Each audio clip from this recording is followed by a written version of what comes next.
Welcome back to the Eldritch Horror playthrough.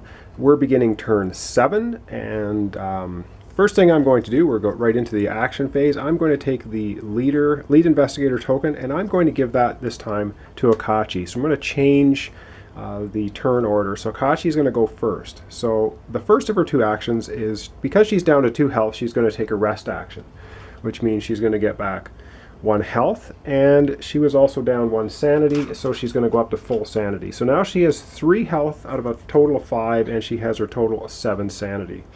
So the next thing I want Akachi to do is I'm going to have her try the spell again, the Feed the Mind spell ritual, and so she's going to have to test her lore -1 and see if she can improve one of her skills. So her lore is 3. She gets +1 for Arcane Scholar, but -1 for the casting of the spell. So she has 3 dice, see if she can get a success. And she does. So she gets 1 success, and which means if she gets a success with the Feed the Mind spell, then she gets to improve one of her skills of her choice. And I'm going to have her improve her strength. So we're going to put a +1 strength token on Akachi, and now her strength goes from 2 to 3. So that's 2 actions for Akachi. And now I'm actually going to use the relic she got last time, the Ruby of Relay. And it means once per round during your action phase, which is now, you may spend 1 sanity and perform 1 additional action. So she is going to spend a sanity.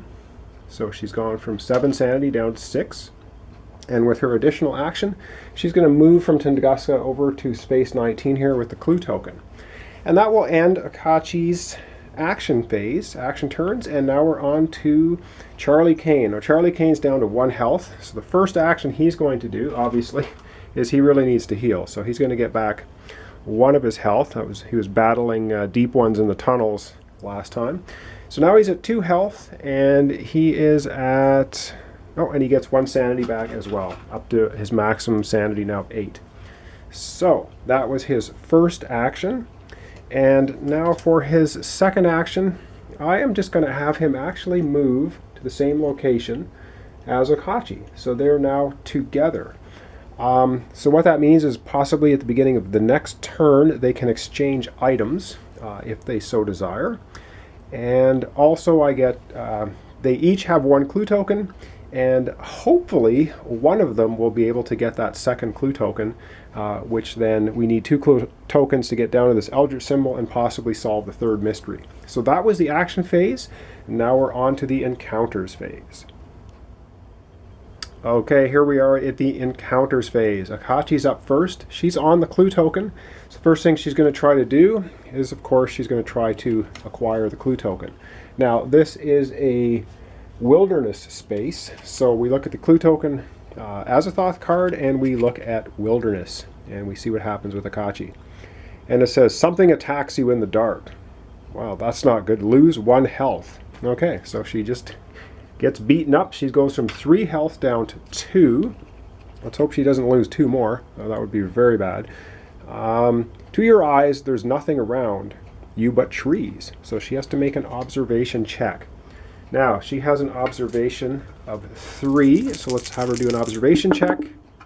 And she gets a couple of 5s, so indeed, she spots whatever it is she's supposed to be looking at. So let's see. It says, if you pass, you discover a metallic gray tree with evenly spaced branches and identify a strange alien from the planet Ixokti. Gain this clue and 1 additional clue. Wow. So that, it was great encounter for Akachi. So she basically is going to get this clue, and she also gets 1 more. So now she has a total of 3 clues. More than enough to go down and solve the final mystery. So that was a good encounter for Akachi. However, what that means is Charlie Kane here can only have an encounter in a wilderness space. There's no other encounter for him to have. So his encounter is going to be the generic encounter card, so city, wilderness, sea space. He is going to have a wilderness encounter. Let's hope he doesn't die. He's down to 2 health. All right. It says, far from any road or village, you find a shallow grave marked only with an arcane symbol. As you dig, a growing dread weakens your resolve. Really? Okay. He only has a willpower of 2, so his resolve may fail him here. Let's have a look. Nope, he rolled a 5, so he didn't crack under the pressure. Now that's good so far.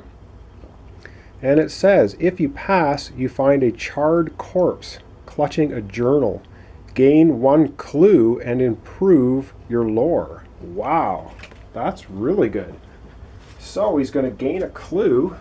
Okay, I thought we were having trouble getting clues, but Charlie now has 2 clues, and his lore is increased by 1. So it's going to go from 2. I'll get a lore token for him of +1. His lore now is 3. So, wow, excellent encounters for both. I think we're getting, unless something really awful happens, I think we might be getting close to a victory. But of course I'm talking too soon, because in this game things can rapidly deteriorate. Anyway, we're on to the Mythos phase to find out what happens. Okay, Mythos time. Top card of the Mythos deck.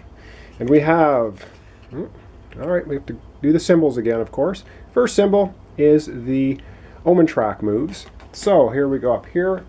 The Omen Track moves to the fiery red ring symbol, and we have 3 gates on the board, but only one of them has that symbol right here. So the Doom track advances by 1 space, down from 12 down to 11. And now we have the Reckoning symbol, which is the little red symbol right here.